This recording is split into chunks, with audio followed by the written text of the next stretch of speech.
بسم اللہ الرحمن الرحیم۔ ناظرین، آج کا تیسرا ویلاگ آپ کی خدمت میں ہم پیش کر رہے ہیں۔ پیج ہے 290، 290۔ ناظرین، کتاب کا نام ہے معارف القرآن اور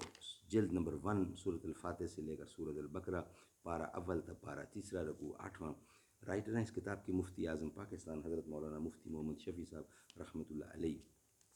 بسم اللہ الرحمن الرحیم۔ الحمد للہ وکفی وسلام علی عبادہ الذین اصطفی۔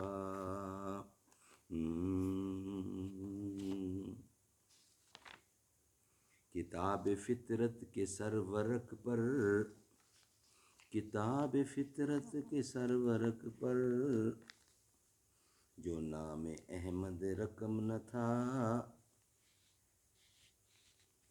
کتاب فطرت کے سرورق پر جو نام احمد رقم نہ ہوتا، یہ نقش بستی ابھر نہ سکتا،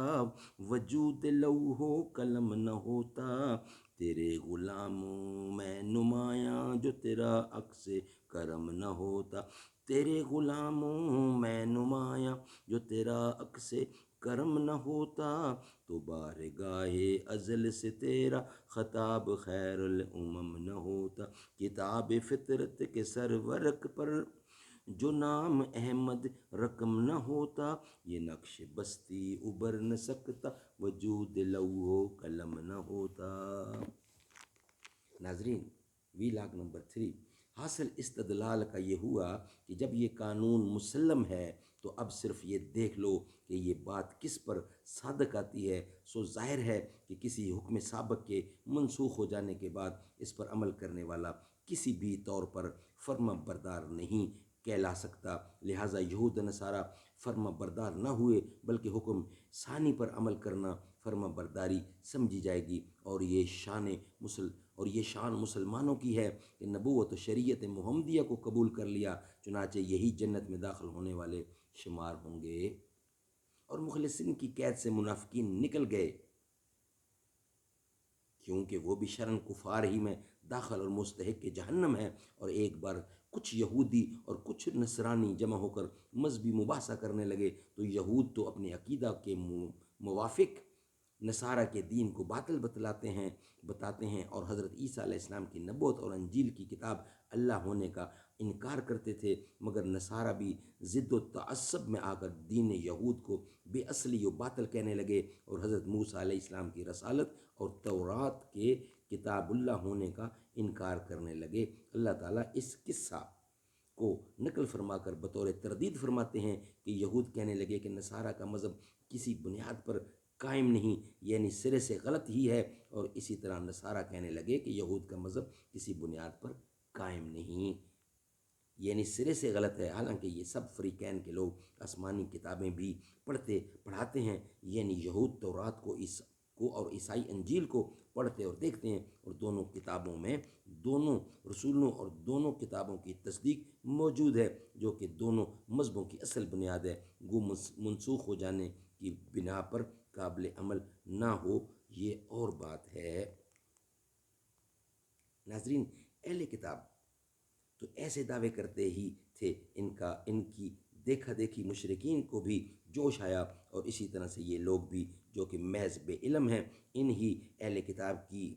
کتاب کا سا قول دہرانے لگے کہ یہود و نصارہ سب کا دین بے بنیاد ہے، حق پر بس ہم ہی ہیں، سو یہاں سب اپنی اپنی ہانک لیں، اللہ تعالیٰ ان سب کے درمیان عملی فیصلہ کر دیں گے قیامت کے دن۔ ان تمام مقدمات میں جن میں وہ باہم اختلاف کر رہے تھے، اور وہ عملی فیصلہ یہ ہوگا کہ اہل حق کو جنت میں اور اہل باطل کو جہنم میں پھینک دیا جائے گا۔ عملی فیصلہ کی قید اس لیے لگائے گی کہ قولی اور برہانی فیصلہ تو عقلی اور نقلی دلائل کے ذریعے دنیا میں بھی ہو چکا ہے۔ اللہ تعالیٰ سمجھ کی توفیق دے۔ انشاءاللہ نیکسٹ ویلاگ نمبر 4 کے ساتھ ملاقات ہوگی آپ کے ساتھ۔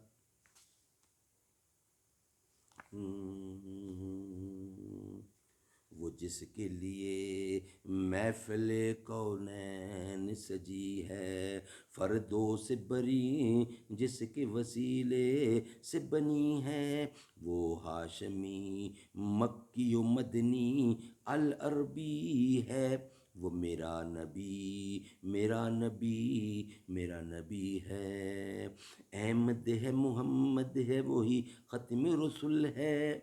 مخدوم و مربی ہے وہی والی کل ہے، اس پر ہی نظر سارے زمانے کی لگی ہے، وہ میرا نبی میرا نبی میرا نبی ہے، وہ جس کے لیے محفل کونین سجی ہے، فردوں سے بری جس کے وسیلے سے بنی ہے، وہ ہاشمیوں مکیوں مدنیوں العربی ہے، وہ ہاشمی مکی مدنی العربی ہے، وہ میرا نبی میرا نبی میرا نبی ہے، احمد ہے محمد ہے وہی ختم رسول ہے،